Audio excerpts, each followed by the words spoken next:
शंकर भगवान की जय। भक्तजनाज हम स्वागत कर रहे हैं आपको 13वां दिवस 12 दिवस नहीं 13 दिवस निकल गए आपके बीच में श्रावण महीना को कथा लाने में और हवन विधि लाने में। आज हमारे साथ करीबन घंटे तली जरूर रहिए। कुछ भजन रहेंगे, कुछ स्तुति है, कुछ ध्यान मंत्र है, भगवान शिव का सतनामावली है। इसके लिए आप चाहे बबूती, सफ़ेद फूल, बिलपत्र आदि अर्पण करने के लिए तैयारी कर लीजिए। लेकिन उसके बीच में है मूल पाठ क्या है, रुद्र संहिता की कथा। कल हम लोग विज्ञेश्वर संहिता को पूरा किए, तो आज रुद्र संहिता को आरंभ करेंगे। हमारे साथ में तुलसी रानी है, तुलसी जी के तुलसी भी हम लोग को भजन श्रवण कराएगी। और पहले हम लोग कुछ ध्यान मंत्र लेंगे, ध्यान मंत्र के साथ साथ में फिर कथा और फिर जैसे प्रभु की इच्छा आपके बीच में प्रस्तुत करेंगे। हरि ओम।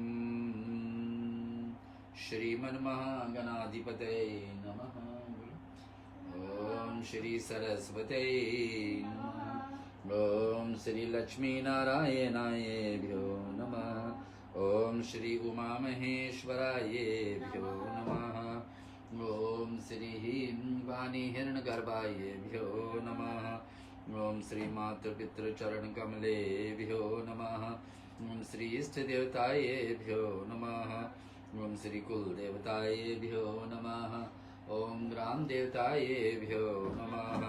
ओम वास्तु देवतायेभ्यो नमः। ओम सर्वेभ्यो देवेभ्यो श्री गुरुचरण कमलेभ्यो नमः। ओम भूर्भुवः स्वः तत्सवितुर्वरेण्यं भर्गो देवस्य धीमहि धियो यो न प्रचोदयात्। ओम श्री शन्नो मित्रः शन्नो वर्णः शन्नो भवतेर्मा शन्नो इन्द्रो बृहस्पतिः शन्नो विष्णुरुरुकमः। नमो ब्रह्मणे नमस्ते वायो तमेव प्रतीक्षं ब्रह्मासि तमेव प्रतीक्षं ब्रह्म वदिष्यामि नित्यं वदिष्यामि सत्यं वदिष्यामि। तद्मौतु तद्वक्तारमौतु अवतु मामौतु वक्तारम्। ओम शांति शांति शांति। श्रावण मास से श्रावण का एक अर्थ होता है सुन लेना। क्या सुन लेना? शिव जी का चरित्र। क्या श्रवण कर लेना? शिव जी का सतनामो। क्या श्रवण कर लेना? शिव जी का 1000 नाम। सब के सब माध्यम आपके बीच में हम लेके पहुंच रहे हैं हर दिन। आज 12 से 13 दिन निकला जा रहा। 13 दिन में 13,000 बार हम लोग आहुति दिए हैं भगवान शिव जी का नामों से। 13 दिन में 13 भाग कथा शिव पुराण से, जो भगवान शिवकर जी रचा हुआ शुरुआती में नंदीकेश्वर के द्वारा, ब्रह्मा जी के द्वारा, सूर्य जी और शौनकाद जी के बीच में जो संवाद अभी सुन रहे, ये कथा आपको श्रवण कराने की अवसर। तो श्रवण महीना है तो इसमें श्रवण करना बड़ा जरूरी है। श्रवण भगवान शिव जी का महिमा, चरित्र, उनके लीला, उनके बखान। एक भजन तुलसी रानी से हम लोग फिर आगे बढ़ेंगे कथा पे। अच्युतम केशवम कृष्ण दामोदरम राम नारायणम जानकी वल्लभम। अच्युतम केशवम कृष्ण दामोदरम राम नारायणम जानकी वल्लभम। कौन कहते हैं भगवान आते नहीं, कौन कहते हैं भगवान आते नहीं। तुम मीरा के जैसे बुलाते नहीं, तुम मीरा के जैसे बुलाते नहीं। अच्युतम केशवम कृष्ण दामोदरम राम नारायणम जानकी वल्लभम। अच्युतम केशवम कृष्ण दामोदरम राम नारायणम जानकी वल्लभम। कौन कहते हैं भगवान खाते नहीं, कौन कहते हैं भगवान बाते नहीं। पैर शबरी के जैसे खिलाते नहीं, पैर सबरी के जैसे खिलाते नहीं। अच्युतम केशवम कृष्ण दामोदरम राम नारायणम जानकी वल्लभम। अच्युतम केशवम कृष्ण दामोदरम राम नारायणम जानकी वल्लभम। कौन कहते हैं भगवान कौन कहते हैं भगवान सोते नहीं। माँ यशोदा के जैसे सुलाते नहीं। माँ यशोदा के जैसे सुनाते नहीं। अच्युतम केशवम कृष्ण दामोदरम राम नारायणम जानकी वल्लभम। अच्युतम केशवम कृष्ण दामोदरम राम नारायणम जानकी वल्लभम। कौन कहते हैं भगवान नाचते नहीं। कौन कहते हैं भगवान नाचते नहीं। गोपियों की तरह तुम नचाते नहीं। गोपियों की तरह तुम नचाते नहीं। अच्युतम केशवम कृष्ण दामोदरम राम नारायणम जानकी वल्लभम। अच्युतम केशवम कृष्ण दामोदरम राम नारायणम जानकी वल्लभम। नाम जपते चलो काम करते चलो हर समय कृष्ण का ध्यान करते चलो। नाम जपते रहो काम करते रहो हर समय कृष्ण का ध्यान करते चलो। रहो। अच्युतम केशवम कृष्ण दामोदरम राम नारायणम जानकी वल्लभम। राम नारायणम जानकी वल्लभम। याद आएगी उनको कभी ना कभी कृष्ण दर्शन तो देंगे कभी ना कभी। याद आएंगे उनको कभी ना कभी कृष्ण दर्शन तो देंगे कभी ना ना कभी। कृष्णचंद्र भगवान की जय। भगवान राधा कृष्ण भगवान की। भगवान आज शिव महापुराण से रुद्र संहिता आपके बीच में है। और कल जहाँ पर स्थगित किए थे कथा भगवान की चर्चा ऐसे चल रही थी। कुछ श्लोक सुने से रुद्र संहिता की शुरुआती में, जैसे कि वंदे यारथम निज गुरु रूपम शिवम स्तोत्र शस्त्रमिदं विचष्टे जगन्नाथी नित्यं परितो भ्रमितं सत्यः सिंध सत्यः सिनिधो चुंबकेदाम। जैसे लोहा चुंबक के आकृष्ट होकर के उसके पास ही लटक रहता है, उसी प्रकार से ये सारे जगत सदा सब और जिसके आसास पर भ्रमण रहते हैं। वैसे सूर्य जी बता रहे कि सुनिए, जैसे जिस वस्तु के विषय में आप हमेशा चिंतन करते हैं, मान लीजिए कोई दूसरे एक व्यक्ति के बारे में चिंतन करते हैं, कोई एक वस्तु के बारे में चिंतन करते हैं, जितना करते जाओगे आप उसी में मेल होते जाओगे, उसी को उस सब कुछ आप में उनको समाने लगे, मैंने उनको जैसा बनने की आपकी इच्छा बने। ठीक वैसे ही भगवान शिव का भक्ति है। ठीक वैसे ही भगवान शिव का भक्ति है। जितने हम गोता लगा लेंगे, और ये श्रावण महीना यही कारण है, जितने हम गोता लगाएंगे इसमें, जितने भगवान के लीला को श्रवण करेंगे, जितने भगवान के नामों को श्रवण करेंगे, उतना हम लोगों को धीरे धीरे उसी में हम लोग मेल होते जाएंगे। जितने अवसर मिल रहा है भक्तजन, उसमें आप शामिल रहिए भगवान शिव का इस अमृतमयी कथा को। आइए बिना विलंब को हम लोग आगे कथा लेते हैं। कल का विषय तो आपके बीच में चर्चा कर दिए। आगे लिखा है कि लोक कल्याणकारी शंकर कैसे प्रसन्न होते हैं, और प्रसन्न हुए महेश्वर अपने भक्तों को तथा दूसरे कौन सा उत्तम फल प्रदान करने वाले, ये प्रश्न है। प्रश्न क्या है कि लोक कल्याण, समाज का, सभी लोग का भलाई के लिए भगवान शंकर कैसे प्रसन्न होते हैं। हम लोग दिनों में सुनते आए और दिनों में कथा सुनी। एक दिन सुने थे कि भगवान का नाम जितना बोलते रहेंगे तो भगवान उतना प्रसन्न रहेंगे। और फिर क्या लिखा हुआ, यह हम और भगवान प्रसन्न और कौन सा फल देने में, बड़ी कठिन प्रश्न है। कठिन मैंने जानिए बात है कि ये जो पाठ में आपको सुना रहा हूँ कि भगवान क्या चाहते हैं हमसे, कैसे भगवान प्रसन्न होते हैं। हम सबका इच्छा होती है, भक्ति करते, कोई भी कुछ करता है तो पता उनको यही होना है कि मुझे सफलता तो मिलना चाहिए। तो ये सफलता इसमें कैसे मिलेगी? अगर भक्ति कर रहे हैं, चाहे श्रावण महीना हो, चाहे सोमवार हो, चाहे फाल्गुन हो, जिस समय भी भगवान शिव का भक्ति कर रहे हैं, तो ये तो जानना चाहिए कि मुझे क्या फल मिलेगी। बस यही भक्ति ही करते जाएंगे, कुछ फल का आशा होगा या नहीं होगा, तो क्या मिलना चाहिए, यहाँ क्या लिखा सुने।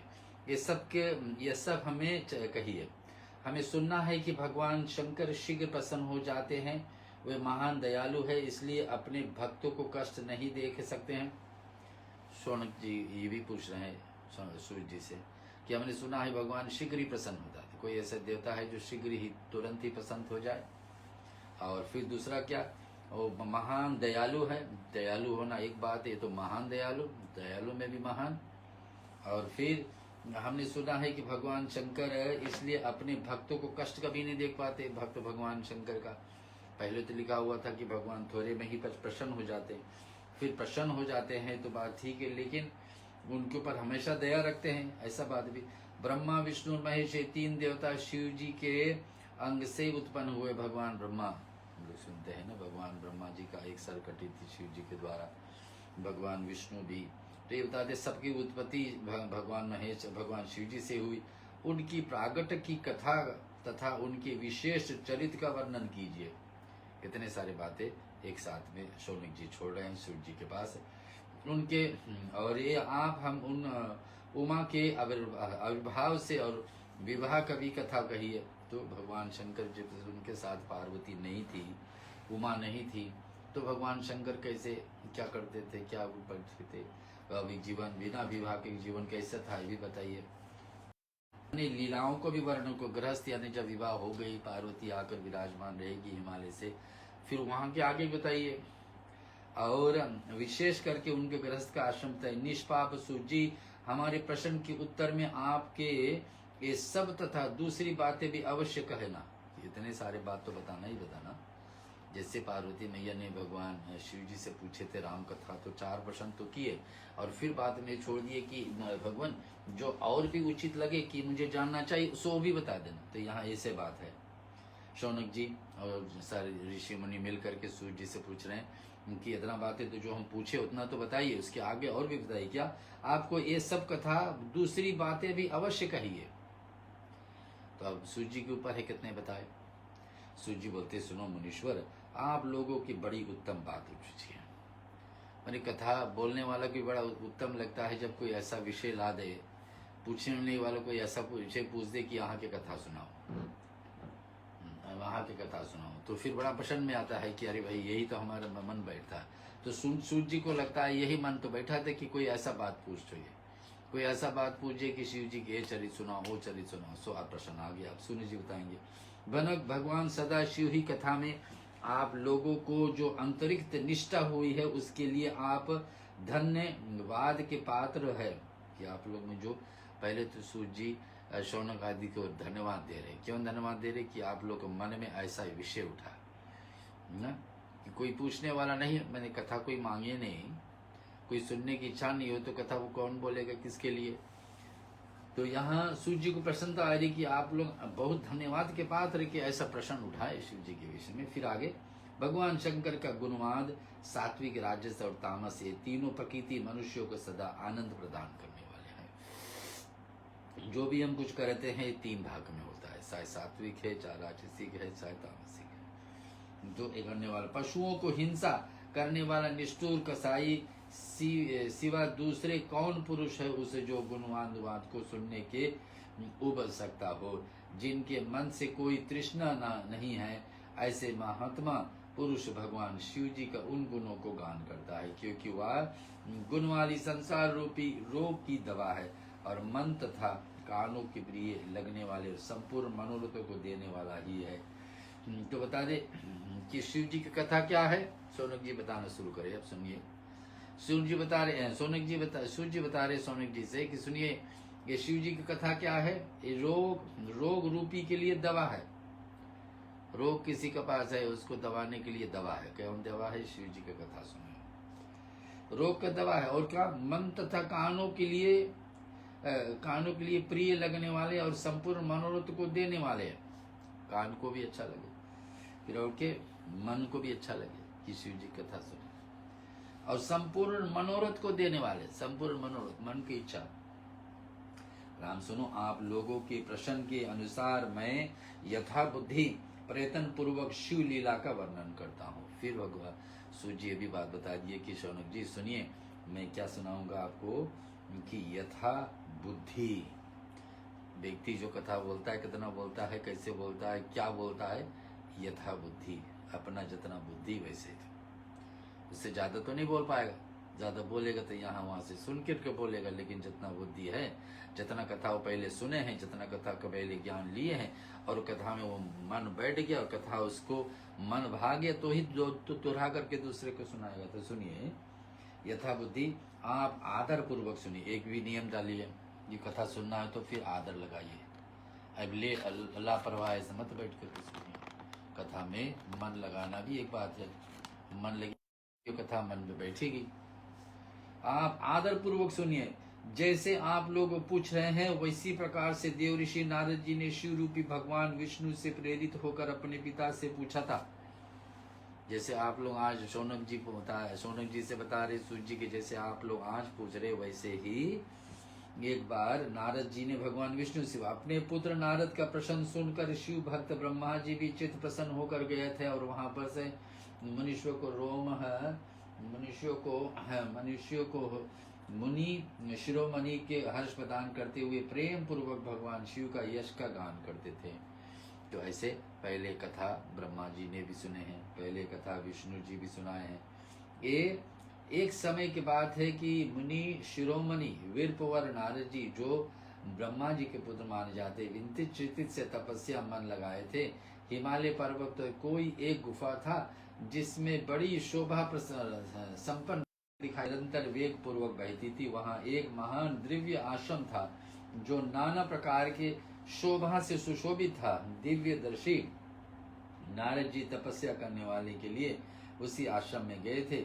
उस गुफा में देखकर मुनिवर नारद जी ने बड़े प्रसन्न हुए और सुदीर्घ काल तक वहां पर तपस्या करते थे। उनका अंतकरण शुद्ध हुआ।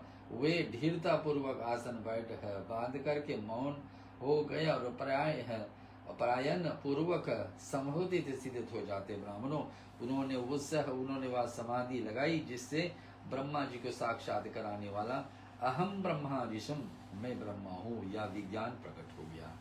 अब नारद मुनि की कथा सुनने की इच्छा तो गुफा में पहुंच के गुफा के पास में ही गंगा बह रही थी और अहम ब्रह्मास्मि ये विज्ञान का है। मुनिवर नारद जी जब इस प्रकार से तपस्या करने लगे, उस समय वह समाचार पाकर के देवराज इंद्र वहां पहुंचे। वे मानसिक संताप से बेहल हो गए थे। वे नारद मुनि मेरा राज्य लेना चाहते हैं। नारद मुनि का इंद्र क्षमा करना, इंद्र देवता का मन में ऐसा लगा कि नारद जी क्यों तपस्या करनी, ये तो भगवान विष्णु का अवतार ही माना जाता है और श्रेष्ठ है, इनके लिए और क्या इच्छा है। तो ये मेरे आसन तो नहीं लेना चाहिए। सबका तो यही भय होता है कि कोई दूसरे का जगह ना ले लेना।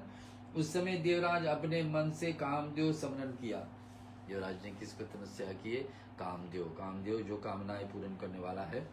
तो ये स्मरण करते हुए कामदेव आ गए वहां, और महेंद्र उन्हें नारद जी की तपस्या का विधान डालने की आदेश दिया। इंद्र ने कहा कि नारद मुनि के तपस्या को आप भंग करें। क्यों? ये आज्ञा पाकर कामदेव ने वसंत को साथ ले बड़े गर्व से उसे स्थान पर गए, अपना उपाय करने लगे कि नारद जी तपस्या से हट जाए। आगे सुन लेंगे। आप सुन रहे हमारे साथ रुद्र संहिता, और कहाँ से? शिव महापुराण से। समय क्या है? श्रावण महीना का त्रयोदशी तिथि है। इसमें बड़ी लाभदायक समय है, क्योंकि इसी समय भगवान शिव जी का श्रावण महीना में श्रवण करना भगवान की कथा बड़ी वाली माना जाता है। तो भगवान के लीला को बखान यहाँ हो रहा है, आप सुने। उन्होंने वही शीघ्र ही अपने सारी कलाएं रच दी। कौन? इंद्र देवता या कामदेव ने। वसंत भी मदमत होकर के अपना प्रभाव अनेक प्रकार से प्रकट किए। मुनिवर कामदेव और वसंत के अधक प्रयत्न करने से नारद मुनि चित्त से विकार नहीं उत्पन्न हुए। लेकिन नारद मुनि अपना ध्यान नहीं टूटे, वो ध्यान में ही बैठे रहिए। आगे क्या है? मुनित्वर कामदेव ने वसंत, हाँ ये सुन चुके। महादेव जी के अनुग्रह से उन दोनों का गर्भ चूर्ण हो गया। भगवान शिव चाहते थे तो वही संसार में होता है। भगवान शिव नहीं चाहते कि नारद मुनि की तपस्या भंग हो। शौनक आदि महर्षि सुनो, ऐसा होने से जो कारण था वह आदर पूर्वक आप सुने। महादेव जी की कृपा से नारद मुनि पर कामदेव कोई भी प्रभाव नहीं डाल पाए, कोई भी प्रभाव नहीं हुआ। और फिर क्या? ऐसा होने पर पहले उसी आश्रम में काम शत्रु भगवान शिव उत्तम तपस्या की थी और वहीं पर उन्होंने मुनिवर को तपस्या नाश करने के लिए कामदेव को शीघ्र ही भस्म कर डाला था। उस समय रति कामदेव को पुनर्जीवित करने के लिए देवताओं को प्रार्थना की, तब देवताओं ने समस्त लोगों को कल्याण करने के लिए भगवान शंकर की याचना की है। यहाँ पर लिखा है कि उसी स्थान वही है जहाँ पर भगवान शिव ने पहले बैठ करके तपस्या किए थे और जो कामदेव वहाँ पर गए तो भगवान कामदेव को भस्म किए थे शिव जी। तो कथा वहीं पर, लेकिन नारद मुनि वहीं पर पहुंचे। देवताओं कुछ समय व्यतीत होने के बाद कामदेव जीवित हो गए थे, हो जाएंगे। यही खड़े होकर लोग चारों ओर से जितनी दूर तक भूमि का नेत्र से देख सक पाते हैं, वहां तक कामदेव का बाणों को प्रभाव नहीं चल सकेगा, इससे संशय नहीं। तो भगवान शिव ने उस समय वरदान दिए थे कि कोई भी कामदेव कभी भी किसी का तपस्या को भंग करना चाहेगा तो जहाँ तक वहाँ उस स्थान से लगभग जहाँ तक एक व्यक्ति देख सकता है वहाँ तक ये कोई कामदेव कभी किसी को यहाँ पर बाधा नहीं डाल पाएगा। भगवान शंकर जी की इस उक्ति के अनुसार उस समय वहाँ पर नारद जी के प्रति कामदेव का निजी प्रभाव मिथ्या सिद्ध हो गया। नारद जी की निधि मिथ्या सिद्ध हो गया। तो और शीघ्र ही स्वर्लोक में इंद्र के पास लौट गए और वहीं पर कामदेव ने अपना सारा वृतांत और मुनि को प्रभाव कर सुनाया। तत्पश्चात इंद्र ने आज्ञा से वे वसंत के साथ अपने स्थान को लौट जाते हैं। जब सफल नहीं हो पाए तो इंद्र देवता के पास वापस गए। इंद्र देवता कामदेव और वसंत अपने वापस चले गए। उस समय देवराज इंद्र के बड़ा विस्मय हुआ। उन्होंने नारद जी को भूरी भूरी प्रशंसा करने लगे कि नारद जी, परंतु शिव जी के माया से मोहित उन्हें कारण कि उस पूर्वक स्मरण ना कर सके। वास्तव में इस संसार में भीतर सभी प्राणियों के लिए शंभु की माया जानना अत्यंत कठिन है। भगवान शिव का माया समझना कठिन है।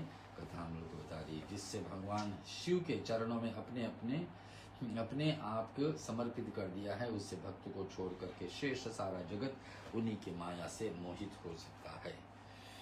जो अपना जीवन भगवान को समर्पित कर दिए। दो बातें यहाँ, जो भगवान को परम भक्ति कर लिए है, भगवान उन पर प्रसन्न है, तो उनके लिए बताया जाता है कि भगवान उनके लिए माया, भगवान शिव की रचा गया माया कभी भी किसको बिगाड़ नहीं सकते। और भक्तों की बात अलग।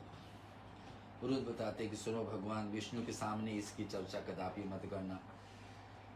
तो वह सब सुनकर भक्त वत्सल भगवान शंकर जी नारद जी को अपनी शिव जी का ये माया से मोहित होने के कारण काम विजय के अर्थात कारणों को नहीं जानते थे और अपने विवेक से भी खो बैठे थे। तो कहा कि रुद्र बोले, तात नारद, तुम बड़े ही विद्वान हो, धन्यवाद के पात्र हो, परंतु मेरी यह बात ध्यान देकर सुनो। सबसे पहले अब से फिर कभी ऐसी बात नहीं करना, विशेष भगवान विष्णु के सामने इसकी चर्चा कदापि ना करना। तुमने मुझसे अपना जो वृतांत बताया है उससे पूछने पर भी दूसरों को सामने ये बात नहीं बताया। तो अपना बड़ाई तो स्वयं अपनी करना ही नहीं चाहिए। तो भगवान शिव ने यहाँ नारद मुनि को बताया कि बातें जो मैं आपको बता रहा हूँ इस दूसरे को मत बताना, विशेष करके विष्णु जी को तो नहीं। यह सिद्धि संबंधी वृतांत सर्वथा गुप्त रखना योग है। इसी आपको सिद्धि मिली है, सहायता मिली है और संबंधी जो मिली है वृतांत है, अपने पास ही रखना, इसे कभी किसी प्रकट को नहीं होने देना। तुम मुझे विशेष प्रिय हो, इसलिए अधिक और देकर की भी मैं तुम्हें शिक्षा देता हूँ और इसे से कहने से आज्ञा देता हूँ। तो आज्ञा देता हूँ क्योंकि तुम भगवान विष्णु के भक्त हो और उनके भक्त होते हुए भी मेरे अत्यंत अनुगामी हो। मेरी बात समझो कि मेरे भी प्रिय हो और विष्णु भगवान के प्रिय है, तो विष्णु भगवान से चर्चा मत करना। इस प्रकार से बहुत कुछ कह करके संसार की सृष्टि करने वाला भगवान रुद्र ने नारद जी को शिक्षा दी, ज्ञान दी कि ऐसा मत करना और अपने वृतांत को गुप्त रखने के लिए उन्हें समझाया बुझाया। परंतु ये तो शिव जी के माया से मोहित है, इसलिए उन्होंने उनकी ही दी हुई शिक्षा को अपने लिए हितकर नहीं समझा। लेकिन नारद जी ने ऐसे नहीं समझा कि मेरे भलाई के लिए है। नारद जी क्या समझे? तदंतर मुनीश्वर शिरोमणि अपने तपोबल से कामदेव को जीत लिया है। उनकी यह बात सुनकर ब्रह्मा जी भगवान शिव के चरण बिंद को चिंतन करते हुए सारे कारण जानकर अपने पुत्र को यह कहने को मना कर दिया कि ये बात आप आज के बाद दोहराना मत दूसरे लोग से। नारद मुनि को पहले तो भगवान शिव ने शिक्षा दी, फिर उनके पिता ब्रह्मा जी ने शिक्षा दी। आगे क्या लिखा हुआ है कि ऐसे अतः उन्हीं के यह बात सुनकर ब्रह्मा जी भगवान शिव के चरण में नमस्कार किए, परंतु नारद जी को शिव का माया से मोहित थे अथवा उनके चित्त मद का अंकुर जम गया था, उनकी बुद्धि मारी गई थी। इसलिए नारद जी अपने सारा वृतांत भगवान विष्णु के सामने कहने के लिए वहां से शीघ्र ही विष्णु लोक चले गए। नारद जी नहीं चाहते थे कि उनका पढ़ाई कहीं रोका जाए, पूरा की पूरा भलाई मिले उससे। नारद मुनि को आते देखकर भगवान विष्णु बड़े आदर से उठे और शीघ्र ही आगे बढ़ करके उन्होंने मुनि का हृदय में लगा लिया और मुनि ने आगमन किया हेतु था कि उस समय इनका है उन्हें पहले ही पता था कि क्या होने वाला है। भगवान विष्णु को पूरी बातें पता थी कि क्या कहाँ से अभी आए हैं नारद मुनि, उससे पहले कहाँ थे। तो यह बता रहे कि इसके इन्हें पहले से पता था। नारद जी अपने आसन पर बिठा करके भगवान शिव जी को चरण बिंदु को चिंतन करते हुए श्री हरि ने उनसे कहा। भगवान विष्णु बोले, तात कहाँ से आते हो और क्या किस लिए तुम्हारा आगमन हुआ है? मुनि श्रेष्ठ तुम धन्य, तुम्हारे शुभ आगमन से मैं पवित्र हो गया हूँ। भगवान बता रहे कि मैं पवित्र हो गया हूँ आपको आया परीक्षा से। भगवान विष्णु का यह वचन सुनकर गर्व से भरे हुए नारद मुनि ने मत से मोहित होकर अपना सारा वृतांत बड़े अभिमान से साथ बता दिए कि कैसे तपस्या कर रहे थे। तपस्या के स्थान वही जगह था जहाँ पर भगवान शिव ने तपस्या किए थे, जहाँ पर कामदेव के एक बार प्रसन्न किए थे और नारद मुनि वहाँ पर जाकर तपस्या करने के बाद में कामदेव नारद जी के इंद्र देवता के भेजा गया पहुँचते, लेकिन उसको तपस्या को रोक नहीं पाए। नारद मुनि के अहंकार वचन को सुनकर मन ही मन भगवान विष्णु ने उनका काम विजय की अर्थात कारण को पूर्ण रूप से ज्ञान हो गया कि नारद मुनि जो बताए भगवान विष्णु के समझ में आएगी कैसे उनको सहायता मिली। तब पश्चात विष्णु जी बोलते हैं, मुनि श्रेष्ठ तुम धन्य हो, तपस्या तो भंडार ही है, तुम्हारा हृदय भी बड़ा उदार है। मुनि जिसके भीतर भक्ति ज्ञान और वैराग्य नहीं होते हैं उसकी मन में समस्त दुखों को देने वाले काम मोह आदि विकार शीघ्र उत्पन्न होते रहते हैं। तो जिसके अंदर क्या है, भगवान विष्णु नारद मुनि से क्या बता रहे कि मुनि सुनो, जिसके भीतर भक्ति नहीं है, ज्ञान नहीं है, वैराग्य नहीं है और नहीं होते, क्या नहीं है, भक्ति नहीं है, भगवान के प्रति भक्ति करने के लिए भक्त बनने के लिए तैयार नहीं। दूसरा क्या नहीं, ज्ञान नहीं, ज्ञान क्या, जो ज्ञान उनको भक्ति की तरफ ले जाए। तीसरा क्या है, वैराग्य, कुछ त्याग नहीं है, सब कुछ जो तीन चीज नहीं है व्यक्ति भटकते रहता। तुम तो निष्ठिक ब्रह्मचारी हो और सदा ज्ञान वैराग्य युक्त रहते हो, फिर तुमसे काम विकार कैसे आ सकता है? तुम तो जन्म से ही निर्विकार तथा शुद्ध बुद्धि वाले हो। नारद मुनि को खूब बड़ाई भगवान विष्णु के मुख से। श्री हरि के कही हुई ऐसा बहुत सी बातें सुनकर मुनीश्वर मणि नारद और जोर से हंसने लगे और कहा कि मन ही मन भगवान को प्रणाम करके इस प्रकार से बोले नारद जी को। और घमंड बढ़ गई तो बोले कि स्वामी, जब मुझ पर आपकी कृपा है तो बेचारा कामदेव अपना क्या प्रभाव दिखा सकता। तो नारद मुनि स्वयं भगवान विष्णु को बड़ाई करने के लिए आपकी कृपा है सो मेरे भी आप कौन भी। ऐसा कहकर भगवान के चरणों में मस्तक झुकाकर इच्छा अनुसार विचरने वाले नारद मुनि वहां से चल दिए। नारद मुनि अपना नारायण नारायण कहते हुए चलिए। गुरु शंकर भगवान की जय। चलो एक वचन और फिर हम लोग ये अध्याय यहाँ पूरा हो रहा है। अध्याय पहला दूसरा अध्याय है और रुद्र संहिता से आगे क्या है लोग सुनते कथा फिर।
भक्तजन इस प्रकार से अब तीसरे अध्याय में प्रवेश करें। इसका अध्याय का बोल है रुद्र संहिता है। माया निर्मित नगर में शील निधि का कन्या पर मोहित हुए नारद जी का भगवान विष्णु की उनका रूप मांगना।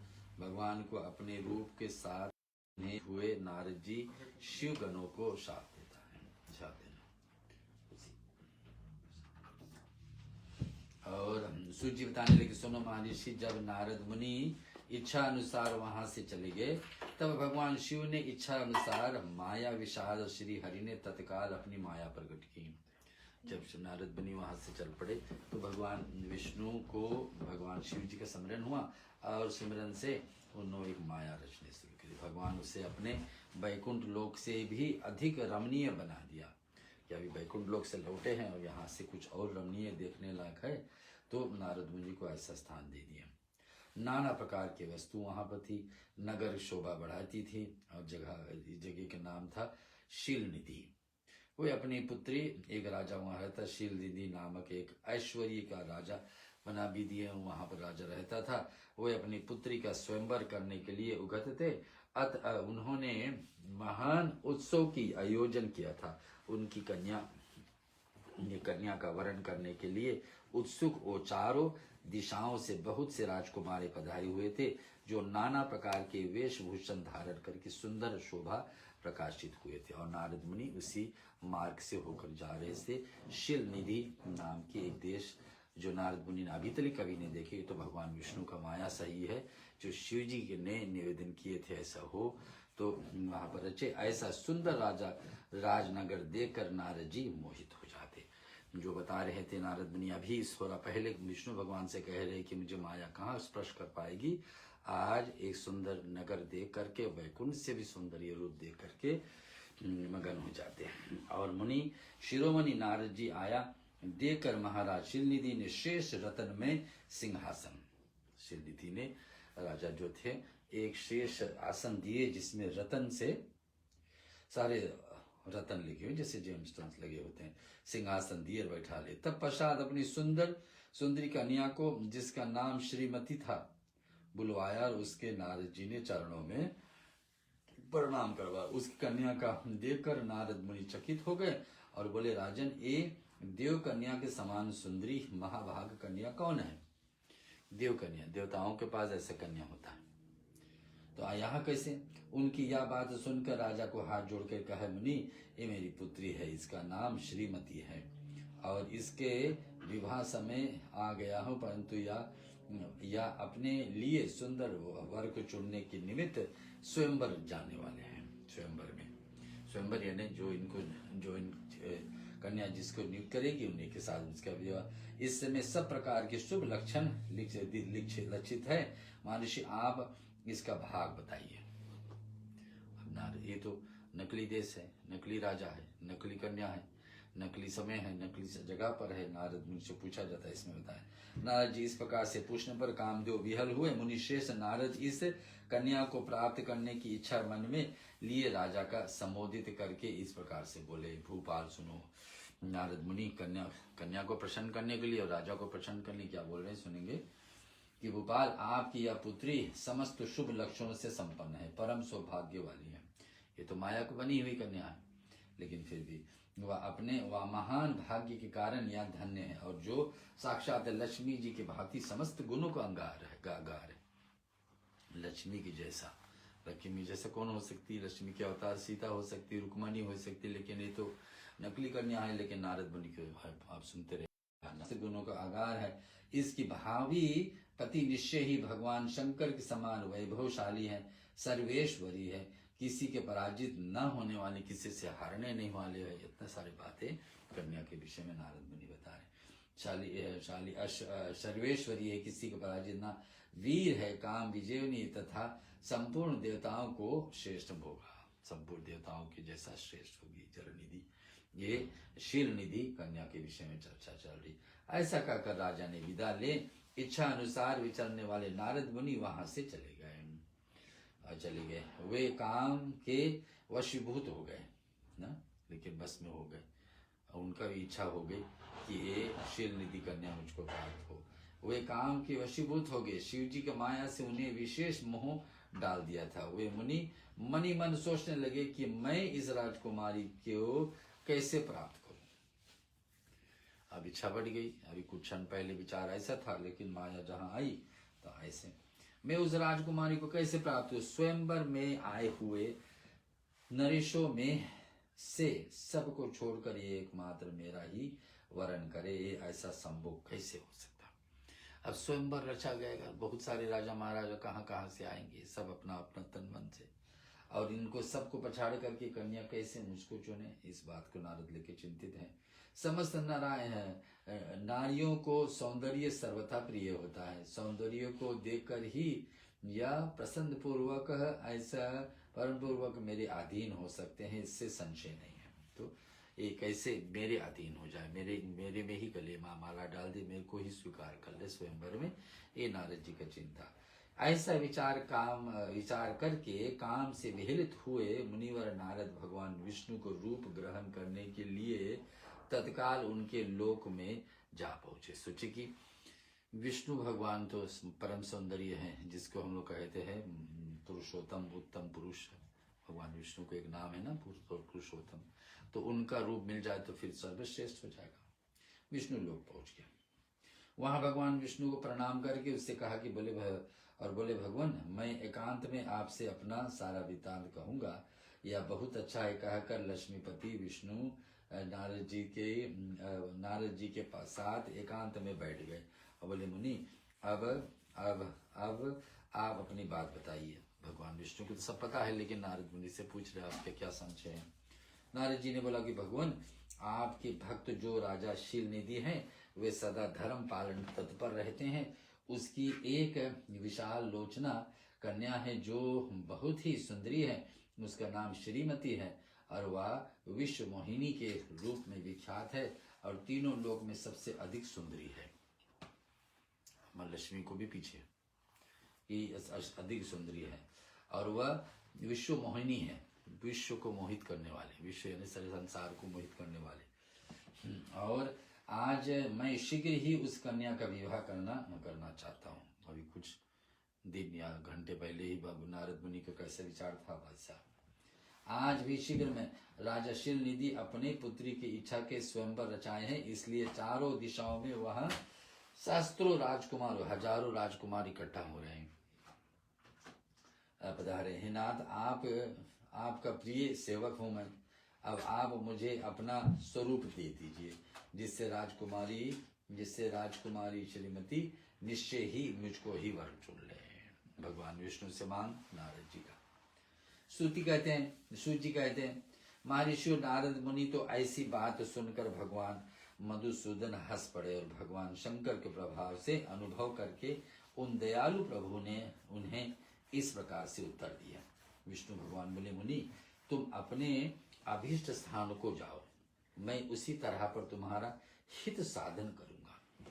भगवान क्या बताएं, आप जहां पर स्वयंवर में जाना चाहते आप वहां जाओ। और भगवान क्या करेंगे, हित साधन करेंगे। हित यानी तुम्हारे भलाई के लिए। कौन करेंगे, विष्णु भगवान। किसके लिए, नारद मुनि कहा जा रहे हैं शील निधि गांव में, शहर में, जहां पर उनके राजा अपने पुत्री श्रीमती का ब्याह के लिए स्वयंवर रखे। चलो आगे। महर्षि नारद मुनि ने ऐसा अनुभव करके उस दयालु प्रभु ने उन्होंने एक सुंदर उत्तर दिया। भगवान विष्णु बोले कि मुनि तुम अपने अभीष्ट स्थान पर जाओ। जैसे श्रेष्ठ वेग अत्यंत पीड़ित रोगी का करता है, क्योंकि तुम मुझे विशेष प्रिय हो। तो श्रेष्ठ वेद एक डॉक्टर क्या करता है, उनका क्या इच्छा होता है कि अत्यंत पीड़ित रोगी को ठीक कर दूं मैं ना?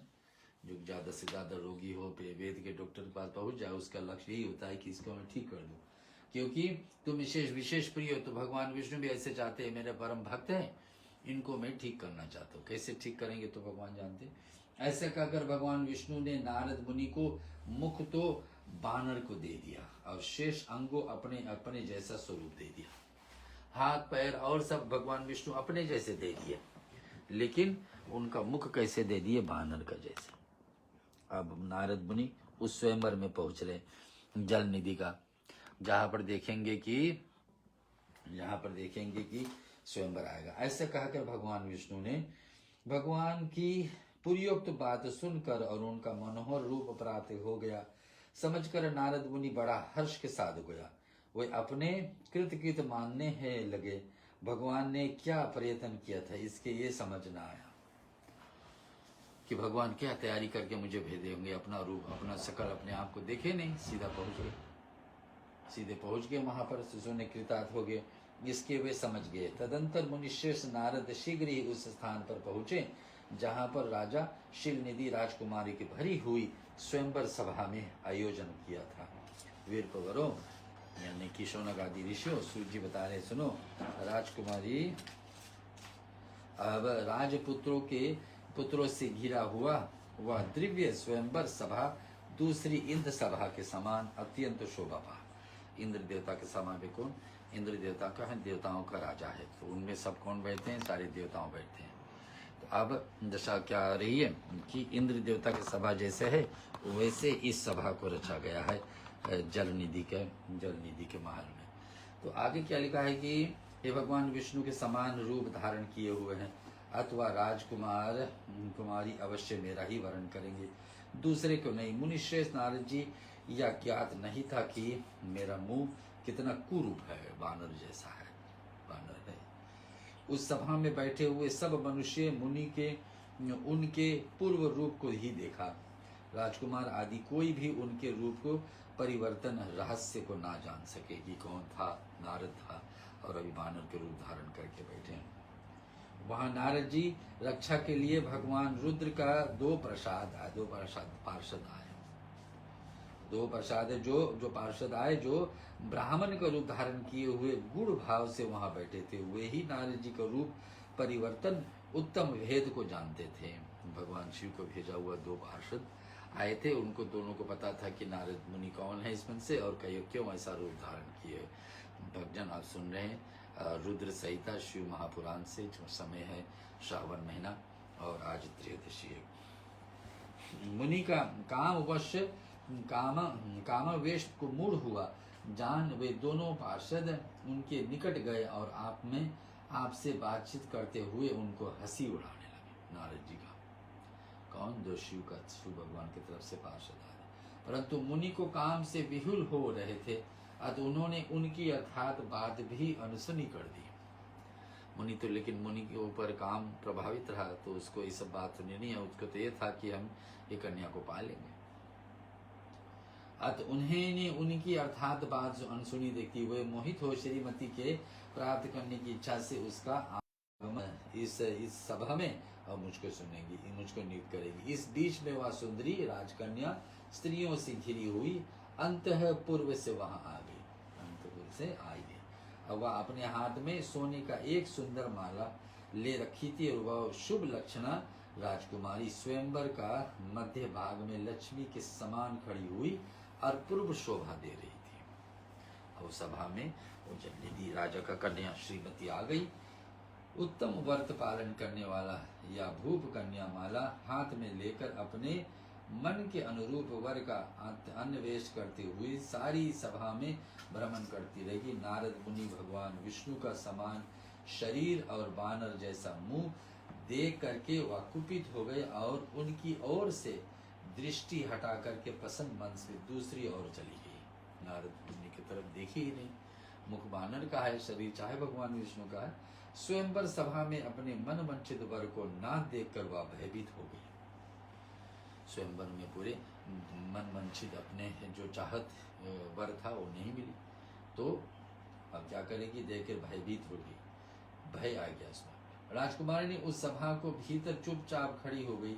उसने किसी को गले में जयमाला नहीं डाली। इतने में ही राजा समान वेशभूषण धारण किए हुए भगवान विष्णु वहां आ पहुंचे। राजा जो थे वो स्वयं भगवान विष्णु बन करके वहां जाते और फिर उसमें राजा के समान वेशभूषण धारण स्वयं भगवान विष्णु किन्हीं दूसरे लोगों के उनकी वहां नहीं देखा। केवल उस कन्या के ही दृष्टि उन पर पड़ गई। कन्या की दृष्टि उस भगवान विष्णु पर, उसने तत्काल ही उनके कंठ में अपना वनमाला डाल दिया। जो कन्या को नारद मुनि को चाहिए था वो कन्या जाकर के गले किसके माला किसमें डाल दिए, भगवान विष्णु। राजा को रूप धारण करने वाला भगवान विष्णु उस राजकुमारी के साथ लेकर तुरंत अदृश्य हो गए। वहां से भगवान चले गए और अपने धाम को जा पहुंचे। इधर सब राजकुमार श्रीमती की ओर से निराश हो गए, जितने और सभा में सहस्त्र थे, हजारों में से सब निराश हो गए। नारद मुनि तो काम वेदना से आतुर हो रहे थे, इसलिए वे अत्यंत विहल हो उठे। नारद मुनि तो परेशान हो गए, क्या इच्छा लेकर के आए हो, क्या हो रहा। और तब वे दोनों वीरप रूपधारी ज्ञान विशारदी रुद्रगण काम विहल नारद जी से उस लक्षण से बोले। रुद्रगण कहने लगे, जो रुद्र पार्षद आए थे ब्राह्मण को रूप धारण करके शिव जी के नाम से, वो कहने के नारद हे मुनि, तुम व्यर्थ ही काम से मोहित हो रहे हो और सौंदर्य का बल से राजकुमारी, समझ कर दिल से राजकुमारी याना पहुँच हैं पाना चाहती हो। आप अपना वानर समान घृणित मुंह तो देखिए। नारद मुनि को दो जो पार्षद आए थे ब्राह्मण रूप धारण करके शिवलोक से, नारद मुनि तो ज्ञात कराए, तो अपना मुंह तो जाकर देखिए। सूर्य जी बता रहे, सुनो महर्षियों, इन सब रुद्र गणों को यह वचन सुनकर नारद जी को बड़ा ही विस्मय हुआ कि रुद्रगण जो बोल रहे थे वही सत्य है क्या। वे शिव जी का माया से मोहित हैं। उन्होंने दर्पण में अपना मुंह देखा, वानर के समान अपना मुंह देखकर वे तुरंत ही क्रोध से जल उठे और माया से मोहित होकर के कारण वे दोनों ही शिव गणों वहां से चाप साप चले जाते हैं। और तुम दोनों मुझ ब्राह्मण को उपहास किया है, अत तुम्हें ब्राह्मण वीर उत्पन्न राक्षस हो जाओगे।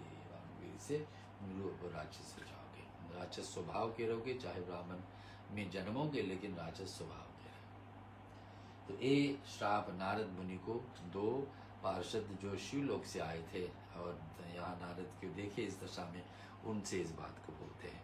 मैं सुना रहा हूं आपको। इस प्रकार से अपने लिए शाप सुनकर वे दोनों ज्ञान शिरोमणि शिवगण मुनि को मोहित कर जानकर कुछ भी नहीं बोले।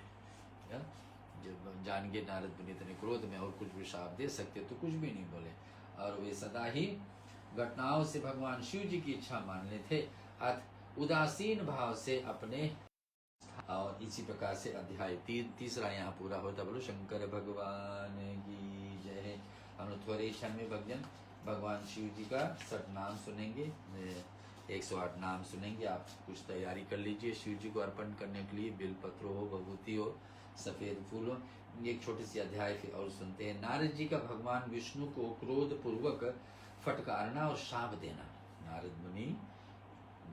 नारद जी का भगवान विष्णु को क्रोध पूर्वक फटकारना। नारद मुनि भगवान विष्णु को जाकर कुछ बोलते हैं और श्राप भी देते हैं। फिर माया के दूर हो जाने पर पश्चाताप भी करते हैं। जब माया हट जाती है नारद मुनि तो पछताने भी लगते हैं। पश्चाताप पूर्वक भगवान के चरणों में गिरना और शुद्धि का उपाय पूछना तथा भगवान विष्णु उन्हें समझा बुझा कर शिव जी का महत्व ज्ञान सुनाएंगे। भगवान विष्णु नारद जी को सुनाएंगे शिव जी की कथा कि कैसे शिव जी का माया तुम्हारे ऊपर ग्रसित था। जानने के लिए ब्रह्मा जी के पास जाने का आदेश और शिव जी के भजन उपदेश देना कि शिव जी के भजन। अब नारद मुनि को जो शाप देंगे उस शाप से कैसे निकलेंगे पता? शिव भगवान का शास्त्र नाम सुनने से, बोलने से। ये कथा तो पहले मैं बोल दिया लेकिन बाद में आने वाला है। शिव जी बता रहेंगे, सुनो। महर्षि माया मोहित नारद जी उन दोनों शिव गणों को यथाचित शाप दे दिया। शिव गण थे, पार्षद बनकर आते पार्षद, और ब्राह्मण को रूप धारण करके भगवान विष्णु की सभा में श्रीमती कन्या को लेके जाना और नारद मुनि को अपमान होना, ये सब देख करके बड़े हंसी किए थे नारद मुनि का। तो ऐसा शाप दें, यथाचित शाप देकर भगवान शिव की इच्छा वर्ष मोहिनेन्द्र से जाग ना सके। वे भगवान विष्णु के किए हुए कपट को याद करके मन से दुसमोह क्रोध के लिए विष्णु लोक को हो गए और समिधा पाकर के प्रज्वलित हुए अग्निदेव भांति क्रोध से जलते हुए बोले, उनका ज्ञान नष्ट हो गया है था, इसलिए वे दूर चरण पूर्ण व्यांग सुनाने लगे। तो बताते कि समिधा जैसे आग में समिधा डालो तो अग्नि और प्रज्वलित होता बढ़ने लगता है, इसी प्रकार से क्रोध यहाँ बढ़ने लगा। नारद जी बोले कि अरे तुम बड़े दुष्ट हो। ये दोनों को श्राप दे लगे, किसका? जो दो पार्षद आते हैं। कपट ही हो तो समस्त विषयों को मोह से डालने रहते हो, दूसरों को उत्साह या उत्कर्ष तुमने सहा नहीं जाता है। तुम मायावी हो, तुम्हारा अंतकरण मलिन है। पूर्व काल में तुम्हें मोहिनी रूप धारण करके कपट किया था। अब नारद मुनि भगवान विष्णु को पहले के विषय में बताने लगे। तुमने कपट रूप धारण किए थे, मोहिनी रूप धारण किए थे, देवताओं के साथ छल किए थे, राहु केतु का उत्पत्ति हुई थी, कैसे कैसे छल कपट से अनुराग रखने वाले थे। यदि महेश्वर रुद्र दया करके विष न पी लिए होते, तुम्हारे सारी माया उस दिन माया थे। भगवान शंकर ने कृपा किए थे ना, यही श्रावण महीना का बात है कि ने विष पी लिए थे, पूरे ब्रह्मांड को बच गए थे, अन्यथा सब देवताओं को क्या होता। ये सारे बातें नारद, तुम्हारा स्वभाव अच्छा नहीं है तो भी भगवान शंकर ने तुम्हें स्वतंत्र बना करके रखे हैं। नारद मुनि ऐसे विष्णु को बता रहे। तुम्हारे इस चाल ढाल को समझ करके अब वे भगवान शिव की पश्चाताप करने लगे और वाणी रूप वेद की प्रमाणित स्थापित करने की महादेव ब्राह्मण को सर्वप्रारी बताए जाते हैं। नारद मुनि एक तरफ शिव जी की बड़ाई, दूसरी तरफ विष्णु को गिरा रहे हैं। यह बात जानकर आज मैं बलपूर्वक तुम्हारी ऐसा सीख दूंगा जिससे तुम फिर कभी भी नहीं से कर पाओगे। नारद भी यात्री बोलने लगे, यूं ही ब्रह्मा का पुत्र है नारद भी भगवान विष्णु का अवतार माना जाता है, फिर भी यहाँ पर ऐसा विष्णु को बता रहे कि तुम्हें ऐसा सीख दूंगा मैं कि आज के बाद में तुम कभी छल नहीं कर पाओगे, नहीं कर पाओ। अब तक तुम्हें किसी शक्तिशाली और तेजस्वी पुरुष के वाला नहीं पड़ा था।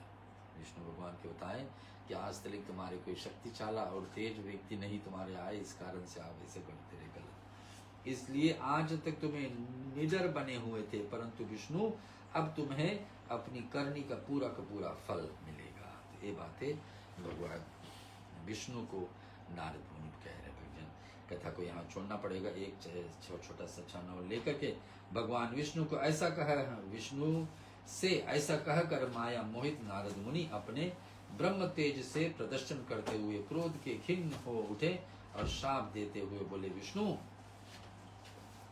तुम स्त्री के लिए मुझे व्याकुल किए हैं इस तरह से, और तुम इसी तरह सबको मोह में डालते रहते हैं, मोह में डालते रहते हैं। संयुक्त किया था उसी स्वरूप को तुम मनुष्य हो जाओगे और स्त्री के वियोग में दुख भोगोगे।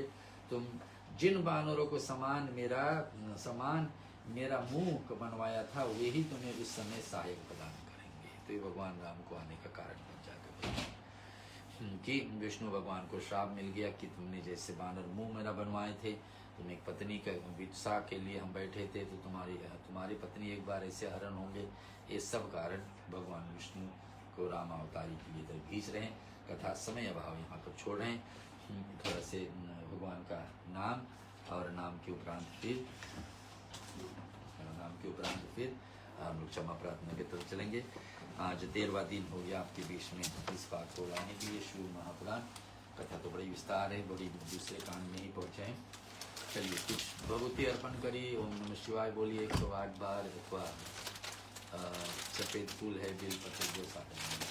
ओम शिवाय नमः, ओम महेश्वराय नमः, ओम शंभवे नमः, ओम पिनाकिने नमः, ओम विरूपाक्षाय नमः, ओम कपार्दिने नमः, ओम लोहिताय नमः, ओम शूलपनाय नमः, ओम श्री त्रिलोकेशाय नमः, ओम शितिकंठाय नमः, ओम उग्राय नमः, ओम सर्वाय नमः, ओम त्रिलोकेशाय नमः, ओम श्री कपालिने नमः, ओम कामार्ये नमः, ओम अंधकार सूदनाय नमः, ओम गंगाधराय नमः, ओम ललाटछाय नमः, ओम कालकालाय नमः, ओम कृपानिधे नमः, ओम भीमाय नमः, ओम परशुहस्ताय नमः, ओम मृगपनाय नमः, ओम जटाधराय नमः, ओम कैलाशवासिने नमः, ओम श्री कविचने नमः, ओम कठोराय नमः, ओम त्रिपुरांतकाय नमः। ओम वृषाकाय नमः। ओम वृषभारूढ़ाय नमः। ओम भस्मदलित विग्रहाय नमः। ओम सांप्रियाय नमः। ओम स्वर्मयाय नमः। ओम त्रिमूर्ते नमः। ओम अविनेश्वराय नमः। ओम स्वर्गाय नमः। ओम परमात्मने नमः। ओम सोम सूर्य स्त्रीलोचनाय नमः। ओम हविषे नमः। ओम यज्ञमयाय नमः। ओम पंचवक्त्राय नमः। ओम सदाशिवाय नमः। ओम विश्वेश्वराय नमः। ओम वीरभद्राय नमः। ओम गणनाथाय नमः। ओम प्रजापते नमः। ओम हिरण्यरेतसे नमः। ओम दुर्दशाय नमः। ओम गिरिशाय नमः। ओम गिरिशय्याय नमः। ओम अनघाय नमः। ओम भुजंगभूषणाय नमः। ओम शाश्वताय नमः। ओम गिरिधाविने नमः। ओम अष्टमूर्ते नमः। ओम सात्विकाय नमः। ओम अनेकात्मने नमः। ओम शुद्ध विग्रहाय नमः। ओम श्री खंडपरशुवे नमः। ओम पाशविमोचकाय नमः। ओम कृतिवाससे नमः। ओम पुराराते नमः। ओम भगवते नमः। ओम प्रथमाधिपाय नमः। ओम मृत्युंजयाय नमः। ओम सूक्ष्मतन्वे नमः। ओम जगद्व्यापिने नमः। ओम जगद्गुरुवे नमः। ओम व्यामकेशाय नमः। ओम महासेनाय नमः। ओम जनकाय नमः। ओम चारु विक्रमाय नमः। ओम पवित्राय नमः। ओम भूतपते नमः। ओम स्थानवे नमः। ओम अहिर्भूर्धनाय नमः। ओम श्री चारु विक्रमाय नमः। ओम पवित्राय नमः। ओम दिगंबराय नमः। ओम मृडाय नमः। ओम पशुपते नमः। ओम देवाय नमः। ओम श्री पुष्पधन्विदे नमः। ओम भग्नत्रविदे नमः। ओम अपवज्रपदाय नमः। ओम अविग्राय नमः। ओम अनंताय नमः। ओम श्री दक्षद्वहराय नमः। ओम सहस्रजाय नमः। ओम तारकाय नमः। ओम हराय नमः।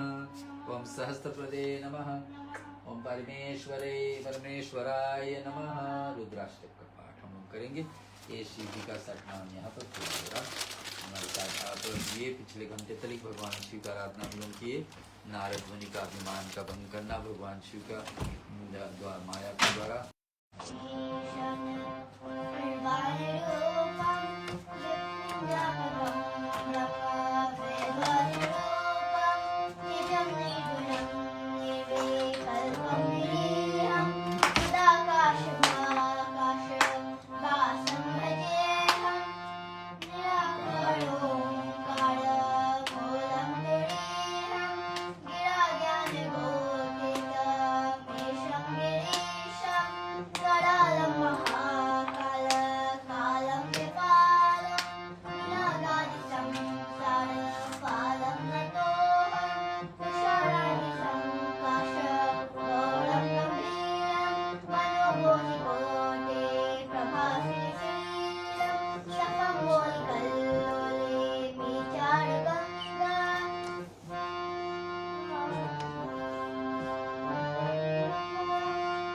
कुण्डलमघोषो नेत्रं विशालं प्रसादनीलकण्ठं दयालं मृगादेशजनमनमुण्डमहामालं प्रियशङ्करं सर्वनाथं भजामि प्रचण्डं प्रकष्टं प्रलेहम् अखण्डं मदं भानु कोटिप्रकाशं त्रयशूलनिर्मूलपाणिं भजेऽहं भवानी पतिभवगम्यं कालातीतकल्याणं सदा सज्जनानन्ददातापुरारी चिदानन्दसन्दोहं प्रसीद प्रसीद प्रभो मन्मनारि नामतुमारविन्दं भजतीह लोके न तत्त्वं सुखं शान्ति प्रसीद प्रभो सर्वभूतानां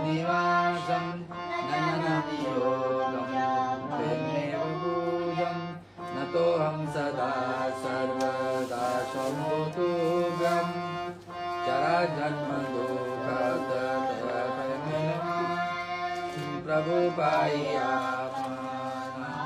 शंभो रुद्रास्तमृत प्रोक्त विप्रेण हर्दोषीय या पठन्त नरां भक्तां तेषां शंभो प्रसीदत। ओम नमः शिवाय। भक्तजन आपको बीच में आज 13वां दिन पूरा हुआ। कथा भजन स्तुति मंत्र ध्यान और ये अब कल हमारे साथ रात्रि को फिर आ जाइए। 14 दिन रहेगा कथा के लिए। कल सुबह फिर सहस्रनाम से हवन विधि। आज जुड़ने के लिए सभी को धन्यवाद। ओम